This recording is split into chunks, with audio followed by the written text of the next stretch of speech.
দেখতে পাচ্ছ আমি আর বাবা যাব পাথরঘাটায়। আমার দাদুর ফ্যান রয়েছে, ওই ফ্যানটা আনতে। আর তার সাথে সাথে হচ্ছে আমার বোনের জন্য ড্রেস কিনতে, স্কুল ড্রেস। তো ও ড্রেসগুলো খারাপ করে ফেলেছে, নতুন ক্লাসে উঠবে যেহেতু ও মাধ্যমিক দিয়েছে, মানে 11-এ উঠবে। তো চলো আমি উঠছি গাড়িতে, চলো।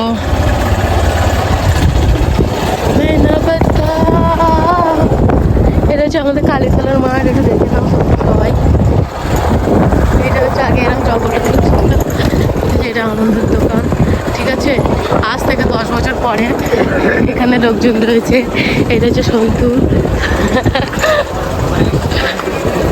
এটা আজকে সন্তুটা বাড়ি হচ্ছে ছাদ ঢালাই, তোমরা দেখতেই পাচ্ছ।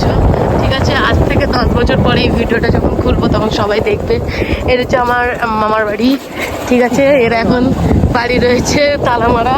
ঠিক আছে, তো চলো এখানে আমরা যাচ্ছি। এই রাস্তাটা আগে ভয়ঙ্কর ছিল, এখানে ওকে বলে একজন গাড়ি উল্টে পড়ে মরে যাচ্ছিল। ঠিক আছে, দোকান আমাদের এখানে 5 বছর পর যাই না কিরকম হবে। এই হচ্ছে রাস্তা, এই হচ্ছে কোয়ালাটা সরকারি। আমাদের ওখানে বসিয়েছে ভালো হয়, এদের এখানে ভালো জল পড়ে। এটা হচ্ছে বর্ষাকাল। আজকে আমি আমাদের আশেপাশে সব কিছু দেখাবো তোমাদেরকে বাইকে করে যেতে যেতে। ঠিক আছে, এইটা হচ্ছে রাস্তা, এই রাস্তা দিয়ে একটা জায়গা যাওয়া যায়। এখন জায়গাটা দেখতে এরকম 5 বছর পর জানি না। এই যে বিকাশদা আসছে, গাড়ি চলে গেল। এই যে টোটো, এটা হচ্ছে সাদা বাড়ি এখন এরকম।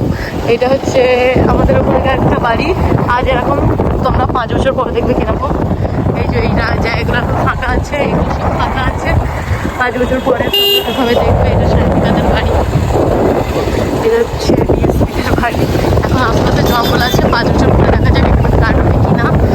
ঠিক আছে, এই হচ্ছে আমাদের মেন হচ্ছে হাজারতলা, এই হচ্ছে মেন হাজারতলা। এখনো পর্যন্ত মেলার এগুলো খোলা হয়নি। ঠিক আছে, এই যে এই ফাঁকা জায়গাগুলো 5 বছর পর যাই না, গরমে যাবে, লাইট যাবে। এই যে আমাদের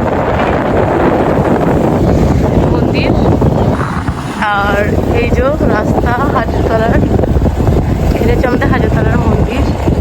এই মন্দিরগুলো এখানে কোনো পরিবর্তন হবে না, কেননা হলেও মন্দির টন্দির হবে, তাছাড়া আর কোনো ব্যাপার নয়। এই যে মন্দির, আর এই হচ্ছে রাধা গোবিন্দর মন্দির দেখতে পাচ্ছি। এই যে হাজারতলা, এখানে এখনো মেলা এগুলো কিছু যায়নি। আর এই যে হাজারতলা, এখানে 5 বছর পরে জানি না কিরকম হবে, সেগুলো দেখাবো তোমাদেরকে। এই যে এই জায়গার মুরগির দোকান, 5 বছর পরে হয়তো এটা বড় একটা ফার্ম হতে পারে, পোলট্রি ফার্ম। এটা হচ্ছে আমাদের হাজারতলা। এই যে বাজার দেখতেই পাচ্ছ। আর এই তো আমি এখন যাচ্ছি। আমি 5 বছর, আমার মুখে ব্রণ ভর্তি হয়ে গেছে, কারণ আমার একটু থাইরয়েডটা বেড়েছে যেহেতু, সেই কারণে। আর কালো হয়ে গেছে, মোটাও হয়ে গিয়েছি। দেখা যাক 5 বছর পরে কি আমি এরকমই দেখতে থাকি, মানে এরকমই 5 বছর পরে কি আমি এরকমই মানে হব, নাকি আমার মধ্যে কিছু চেঞ্জেস আসবে, সেটাও দেখবো। ঠিক আছে, এই যে টাউন মলের সামনে আপাতত এই মুহূর্তে আছে। এই ভাঙা টাউন নিয়ে যাচ্ছে। কি বলবো, 5 বছর পরে এদিকটা ঠিক থাকে, আরও ঘুরিয়ে যাবে এগুলো ডেভেলপমেন্ট হবে। তো চলো ওখানে গিয়ে আমি দেখাই। মোস্ট ইম্পর্টেন্ট, এই হচ্ছে নতুনপুর রাস্তা। ঠিক আছে, এই রাস্তাটা জানি না। আর এই ফ্ল্যাট নতুনপুর আমরা ঢুকছি, এই ফ্ল্যাটগুলো তো এখন বন্ধ আছে। এই রাস্তাটা কি হবে? আর এই যে বিখ্যাত চার দোকান। আর এই রাস্তাটাকে জঘন্য ছিল, একদম নাম করা রাস্তা ছিল। এখন আমাদের জামানায় ভালো হয়েছে, কিন্তু জানি না পরে কি হবে। হয়তো এখানে মেন রোড হতেও পারে, কি হবে আমি জানি না। তো চলো পাড়ার ভিতর দিয়ে যাই, একেবারে পাড়ার দোকানে গিয়ে দেখাচ্ছি।